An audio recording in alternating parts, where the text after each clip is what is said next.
Bismillahirrahmanirrahim. Assalamualaikum warahmatullahi wabarakatuh. Siamu, semangat pagi teman-teman yang ada di rumah. Semoga kita semua sehat dan selalu diberkahi oleh Allah Subhanahu wa Ta'ala dalam segala urusan kita. Teman-teman yang saya sayangi dan saya banggakan, kita kali ini kedatangan tamu spesial, yaitu Mbak Elva. Nanti Mbak Elva akan sedikit mengenalkan diri, kemudian kita akan mulai pembahasan pada hari ini. Bab yang akan dibahas kita hari ini yaitu tentang HPI di lapangan. Apa sih HPI? Apakah HPI dan HAM itu sama? Ataukah mungkin beda? Nah, kita akan kupas lanjut tentang hukum perikemanusiaan internasional di lapangan.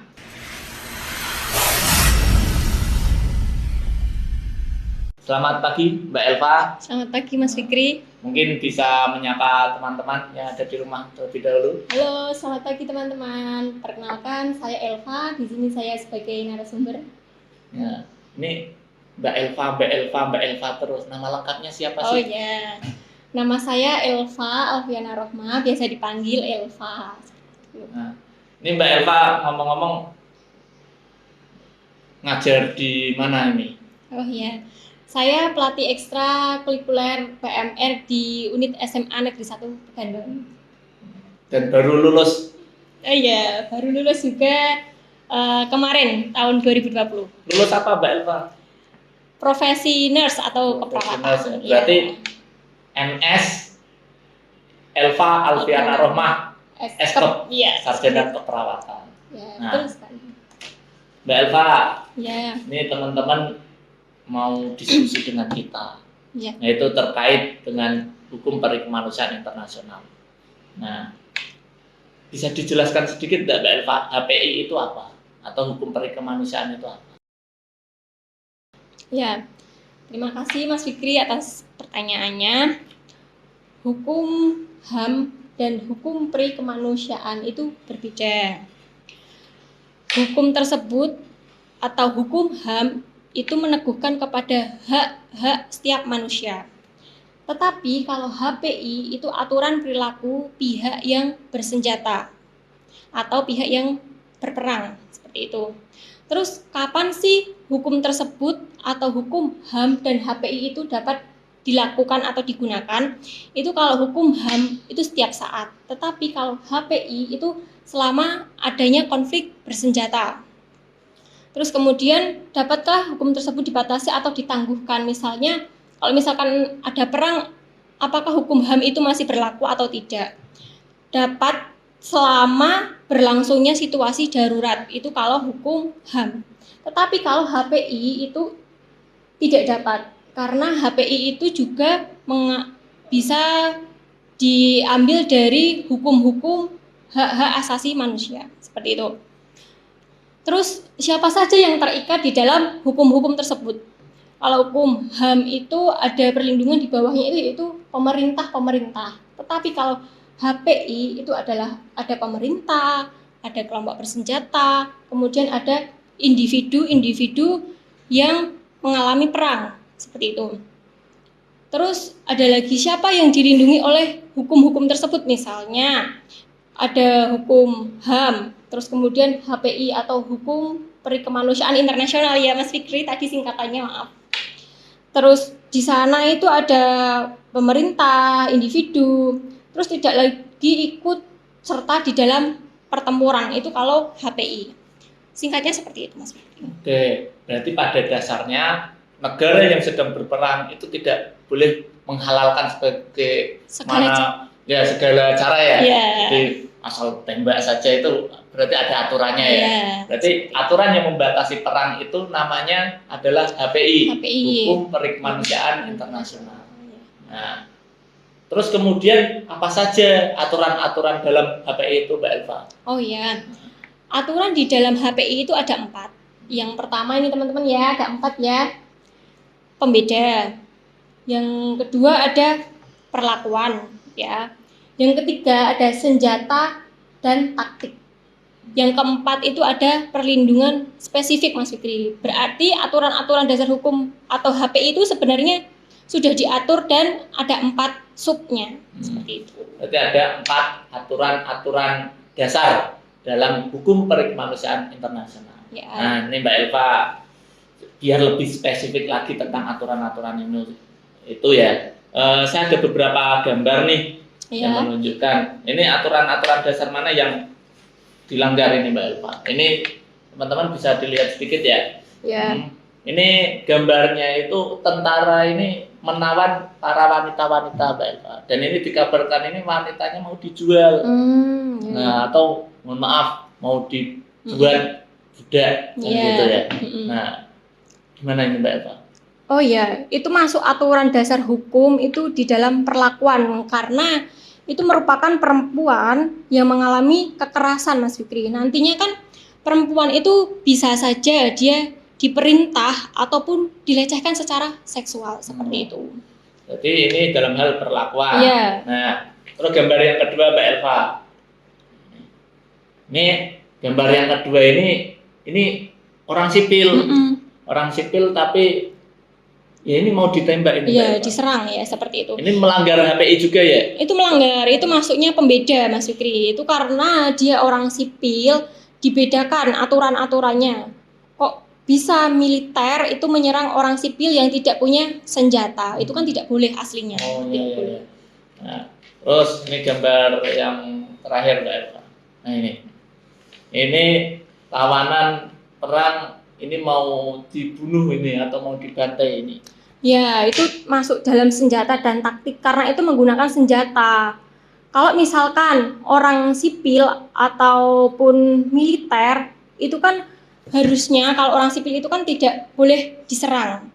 Tapi kalau itu militer itu sudah menggunakan senjata, apalagi mungkin di dalam perang tersebut mereka sudah menggunakan taktik, misalnya senjata tersebut diletakkan di rumah-rumah orang sipil yang tidak boleh secara hukum itu tidak boleh diserang. Nah, seperti itu. Nah, oke Mbak Elva, terima kasih. Itu jadi gambar-gambar ini jelas ini salah satu contoh dari pelanggaran HPI. Ya. Nah, terus saya mau tanya lebih rinci lagi tentang aturan-aturan HPI itu. Boleh diberikan contoh nggak Mbak Elva tentang contoh spesifik dari aturan-aturan HPI yang dapat diterapkan? Baik, terima kasih. Misalkan ini dari senjata dan taktiknya itu kita tidak boleh menyalahgunakan lambang palang merah, bulan sabit merah, kristal merah, karena di dalam hukum itu merupakan perbuatan yang tidak absah ataupun memperlemah kekuatan militer, ya, seperti itu. Terus ada lagi misalkan personil medis, klinik, ambulan, terus kemudian rumah sakit, dan personil keagamaan itu sangat dilindungi Mas Fikri. Karena di dalam aturan-aturan dasar perikemanusiaan itu termasuk di dalam sebuah pemerintah yang melakukan perlindungan di dalam hukum perikemanusiaan internasional. Seperti itu. Contoh spesifiknya. Contoh spesifik tadi, jadi tidak boleh menyalahgunakan lambang PNI. Jadi saya tentara nih. Ini saya tentara ya. Terus saya bawa rompi PMI. Nah, Mbak Elva musuh. Nah, Mbak Elva berani nyerang saya enggak? Kalau misalkan PMI ya, lambangnya PMI. Mbak Elva tentara nih, berani nyerang saya enggak? Enggak berani karena ada lambangnya PMI misalkan. Oke. Terus Mbak Elva coba hadap sana. Hadap sana coba Mbak Elva. Oke. Terus saya tembak. Nah, itu merupakan pelanggaran. Ya, pelanggaran. Karena itu merupakan pelanggaran dari taktik. Ya. Saya kan tidak melihat Mas Fikri. Sebenarnya itu PMI, tetapi dia menyalahgunakan lambang. Sebenarnya dia militer. Dia dari belakang. Maaf kalau bahasa kerennya kayak menusuk dari belakang seperti itu.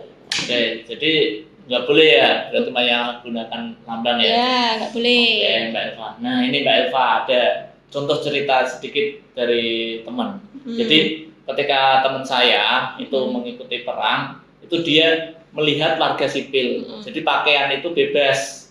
Nah, bukan tentara, bukan PMI juga atau bukan dari bagian medis. Tapi di sini dia itu membawa senjata. Nah, Terus kemudian teman saya yang tentara itu bingung, ini tuh orang sipil ataukah dia tentara atau kombatan. Nah, terus apa sih yang harus dilakukan kombatan itu atau tentara itu, sedangkan orang sipil itu tadi ya, itu membawa senjata. Dan dia sudah menjelaskan, saya warga sipil, saya bukan apa-apa, saya tidak terlibat. Nah, tapi dia membawa senjata. Nah, itu yang harus dilakukan sama tentara itu gimana Mbak? Ya, baik, terima kasih. Misalkan seperti itu ya.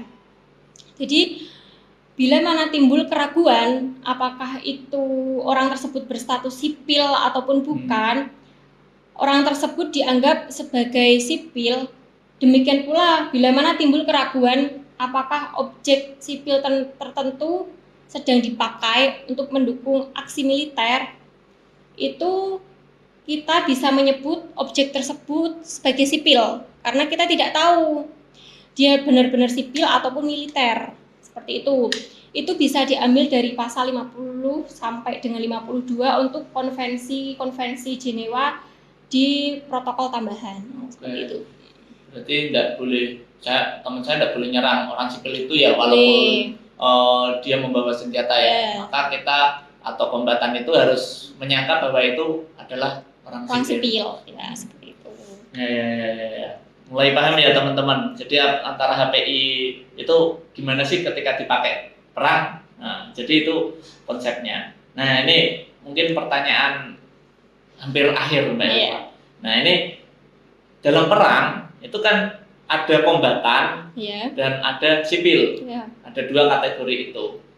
Nah, itu manakah aturan HPI yang berlaku jika orang sipil, terus kemudian mana yang berlaku juga untuk kombatan yang ditahan. Nah, itu mohon kita diperjelas lagi itu antara kategori sipil dan kategori kombatan. Ya. Misalkan kalau orang sipil itu mengalami pembeda ya. Orang sipil itu dia tidak punya senjata, dia tidak punya apa-apa misalkan senjata militer. Tetapi kalau misalkan kombatan itu dia kan merupakan tentara yang sudah tidak bisa melakukan peperangan. Nah, itu berbeda, Mas Fikri. Kalau misalkan orang sipil itu dia mempunyai hak ya, ataupun mempunyai hak asasi manusia di dalam hukum internasional. Tetapi kalau misalkan kombatan itu hampir sama karena dia sama-sama lemah, tidak mempunyai senjata, dia sudah tidak mempunyai kelemahan, mempunyai kekuatan, ataupun dia sudah harus diistirahatkan dari peperangan seperti itu. Oke, terima kasih Mbak Elva. Ya Mbak Elva, terima kasih tadi sudah sangat rinci, sudah sangat jelas tentang HPI. Terus pada dasarnya HPI itu adalah hukum peri kemanusiaan internasional, tetapi penggunaannya khusus ketika saat terjadi perang ya Mbak Elva. Sedangkan HAM itu melekat terus kepada semua manusia. Nah, Mbak Elva mungkin ada sedikit penutup dari Mbak Elva atau kesimpulan dari pembicaraan kita ini. Ya. Diskusi kali ini tentang hukum atau HPI di lapangan, yaitu adalah pelanggaran HPI sering kali menimbulkan reaksi berantai. Apa sih reaksi berantai itu? Yaitu menyebabkan terjadinya pelanggaran-pelanggaran lain. Banyak sekali pelanggaran-pelanggaran yang akan dilakukan oleh kelompok bersenjata ataupun kelompok militer. Terus orang memberikan berbagai alasan atas pelanggaran HPI yang terjadi. Jadi militer itu tidak sepenuhnya dia mau disalahkan, walaupun dia melanggar sebuah peraturan ya. Terus ada beberapa cara untuk mencegah pelanggaran HPI dan membatasi konsekuensinya, yaitu ada aturan-aturan dasar hukum peri kemanusiaan yang tadi ada 4 itu teman-teman ya. Yang pertama tadi apa? Yaitu pembedaan. Yang kedua perlakuan. Yang ketiga senjata dan taktik. Yang keempat perlindungan spesifik. Seperti itu ya. Jadi ada 4 aturan-aturannya. Dilemanya itu bisa timbul dari kesulitan dalam membedakan antara kombatan dan orang sipil ya. Terus kemudian kadang-kadang perbedaan tersebut dikaburkan dengan sengaja, dan kadang-kadang perbedaan tersebut menjadi kabur bila pertempuran terjadi di kawasan pemukiman. Kayak tadi contohnya senjata dan taktik itu, ada orang sipil yang dia memegang senjata, kan tetapi kita tidak tahu misalkan dia benar-benar orang sipil atau bukan. Jawabannya yaitu kita tetap pada pendirian bahwa itu adalah orang sipil, seperti itu. Bila mana timbul keraguan seorang berstatus sipil atau bukan, orang tersebut harus dianggap sebagai orang sipil ya, yang sudah dijelaskan di pertanyaan yang tadi. Oke, terima kasih Mbak Eva. Pembahasan kita kali ini sangat menarik. Ya. Kita akan lanjutkan kapan-kapan dengan materi yang berbeda, masih seputar HPI. Nanti Ya. kita akan sambung lagi pada kesempatan berikutnya. Oke, terima kasih teman-teman. Tetap sehat, tetap semangat. Pandemi pasti akan berakhir. Terima kasih. Sekian dari saya. Wassalamualaikum warahmatullahi wabarakatuh. Waalaikumsalam warahmatullahi wabarakatuh.